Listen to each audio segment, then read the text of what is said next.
Governor Tim Walz launched a scathing attack on President Trump's policies. In a fiery speech that left no room for ambiguity, Walz made it clear that he was not just voicing political opposition, but expressing deep personal convictions. His words were charged with emotion, reflecting the gravity of the issues at hand. This wasn't just politics as usual, this was personal. Walz's critique was rooted in a profound concern for the future of the country, and he didn't shy away from making that known. His speech was a blend of policy critique and personal narrative, making it all the more compelling. Walz, his voice shaking with indignation, called out the president's tariff plan. He argued that these tariffs were not just numbers on a spreadsheet but real policies with real consequences for everyday Americans. His voice carried the weight of someone who had seen the impact of these policies firsthand. Reckless, he thundered, irresponsible, echoing across the hushed room. The audience was captivated, hanging on his every word. Walz's rhetoric was powerful, painting a vivid picture of the potential fallout from the president's decisions. The governor painted a stark picture for the American people. He spoke of factories closing, jobs being lost, and communities being torn apart. His words were a stark reminder of the stakes involved. He warned of economic turmoil. Walz detailed how the tariffs could lead to higher prices for consumers and lower profits for businesses, creating a ripple effect that would be felt across the nation. His analysis was thorough, leaving little doubt about the potential dangers. He spoke of families struggling to make ends meet. Walz shared stories of constituents who were already feeling the pinch, making his argument not just theoretical but deeply human. His empathy was evident, and it resonated with the audience. The tariff plan, Walz argued, was a direct assault on the American way of life. He framed it as an attack on the values of hard work and fair play that define the nation. His words were a call to defend these principles. Walz's speech was a rallying cry. It was designed to mobilize and energize those who felt disenfranchised by the current administration's policies. His passion was infectious, and the crowd responded with enthusiasm. It was a call to action for those who felt forgotten. Walz urged his listeners to stand up and make their voices heard, to fight for a future that aligned with their values and aspirations. His message was one of hope and determination. The governor, a Democrat in a state Trump narrowly won, wasn't holding back. He knew the political risks but was willing to take them for what he believed was right. His courage was evident, and it added weight to his words. This was more than just a difference of opinion. This was a fundamental clash of visions for the country's future. Walz's speech highlighted the deep divisions but also the possibility of finding common ground through honest dialogue. This was about the soul of America. Walz framed the debate in terms of core values and principles, making it clear that the stakes were incredibly high. His appeal was to the better angels of the American spirit, and Walz wasn't going to back down. His resolve was clear, and his commitment to his cause was unwavering. The speech ended on a note of defiance and hope, leaving the audience inspired and ready to act. Governor Walz meticulously dissected the president's tariff plan. He highlighted the potential devastation to key industries. Farmers already grappling with low commodity prices would face further hardship. Manufacturers, reliant on global supply chains, would see costs soar. The governor presented a compelling case. He argued that the tariffs, far from protecting American jobs, would have the opposite effect. Walz warned of a ripple effect, higher prices for everyday goods, a decline in consumer spending, a slowdown in economic growth. He implored the president to reconsider, to put the needs of the American people first. But in the highly polarized political climate, his pleas seemed to fall on deaf ears.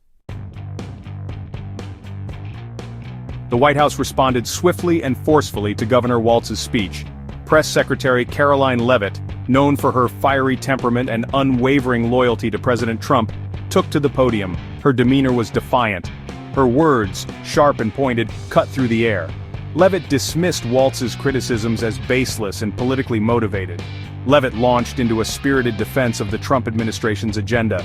The tariffs, she argued, were necessary to protect American businesses and workers from unfair trade practices. She accused Governor Walz of fear-mongering and of being out of touch with the concerns of ordinary Americans. The battle lines were drawn. The political showdown was well and truly underway. Section 4. Boys will be boys. Leavitt dismisses the Musk-Navarro spat. The press briefing took an unexpected turn when a reporter questioned Leavitt about the very public feud between Elon Musk and Peter Navarro.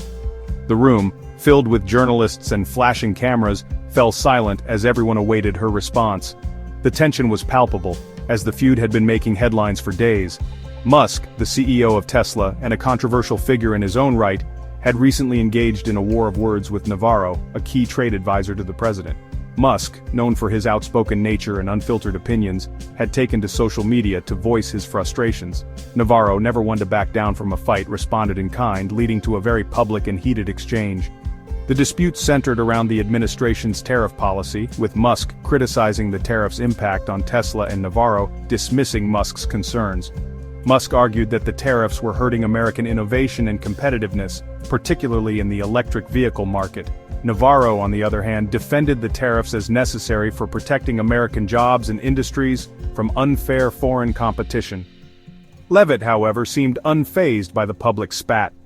As the spokesperson for the administration, she was no stranger to handling tough questions and controversial topics.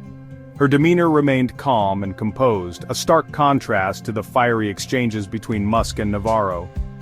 "Boys will be boys," she quipped, a dismissive smile playing on her lips. Her casual remark was met with a mix of chuckles and raised eyebrows from the press corps. It was clear that she intended to downplay the significance of the feud, framing it as a minor disagreement rather than a serious conflict. She downplayed the significance of the feud, suggesting it was nothing more than a difference of opinion between two strong personalities. Leavitt emphasized that both Musk and Navarro were passionate about their respective viewpoints, and that such disagreements were not uncommon in the world of politics and business. Her response, however, did little to quell the growing sense that the Trump administration was mired in chaos and infighting. The feud between Musk and Navarro was just one of many public disputes that had plagued the administration, contributing to a perception of instability and discord. Despite Leavitt's attempts to downplay the situation, the underlying tensions within the administration remained evident to all. Section 5, The Wall and the Fallout. Leavitt doubles down on immigration. The issue of illegal immigration also took center stage at the press briefing. The room was filled with tension as reporters eagerly awaited answers to their pressing questions. The administration's stance on immigration has been a hot topic for months, and today's briefing promised to shed more light on their policies and future actions. Leavitt was peppered with questions about the administration's response to California's release of an illegal immigrant convicted of 2 DUI deaths. The case had not only drawn national attention, but had also become a flashpoint in the broader debate over immigration policy. Reporters pressed for details on how the administration planned to prevent similar incidents in the future. The case had sparked outrage among conservatives and fueled the ongoing debate over immigration enforcement. Protests erupted across the country, with demonstrators demanding stricter immigration laws and harsher penalties for those who break them. The public's reaction was a clear indication of the deep divisions that exist on this issue. Leavitt reiterated the president's zero-tolerance stance on illegal immigration. She emphasized that the administration would not back down from its commitment to securing the nation's borders. Her statements were met with both applause and criticism, reflecting the polarized nature of the immigration debate. She defended the administration's efforts to secure the border, including the construction of a wall along the U.S.-Mexico border. Leavitt highlighted the progress made on the wall's construction and argued that it was a necessary measure to prevent illegal crossings. She also mentioned the deployment of additional Border Patrol agents and the use of advanced surveillance technology. Leavitt accused sanctuary cities of undermining federal law and of putting American lives at risk. She argued that these cities' policies create safe havens for criminals and make it more difficult for federal authorities to enforce immigration laws. Her comments sparked a heated debate, with supporters praising her tough stance and critics accusing her of fear-mongering. She vowed that the administration would continue to crack down on illegal immigration, despite facing legal challenges and accusations of human rights abuses. Leavitt acknowledged the criticisms, but insisted that the administration's actions were necessary to protect the country. She also mentioned ongoing efforts to work with other countries to address the root causes of illegal immigration. The issue of immigration remained a deeply divisive one, with no easy answers or solutions in sight. The nation continues to grapple with finding a balance between security and compassion, enforcement, and human rights. As the debate rages on, it is clear that immigration will remain a central issue in the political landscape for the foreseeable future. Section 6. Musk's fate, denial and defiance amidst departure rumors. Rumors had been swirling for weeks about Elon Musk's potential departure from the Trump administration. The tech billionaire had joined the administration in a blaze of publicity, taking on the role of Secretary of Government Efficiency, or DOGE. However, his tenure had been marked by controversy and clashes with other members of the administration. Leavitt, however, dismissed the rumors as utter garbage. She insisted that Musk was fully committed to his role and that he would remain in the administration until his work was done. Her denial, however, did little to dampen the speculation. Musk himself had remained uncharacteristically silent on the matter, further fueling the rumor mill.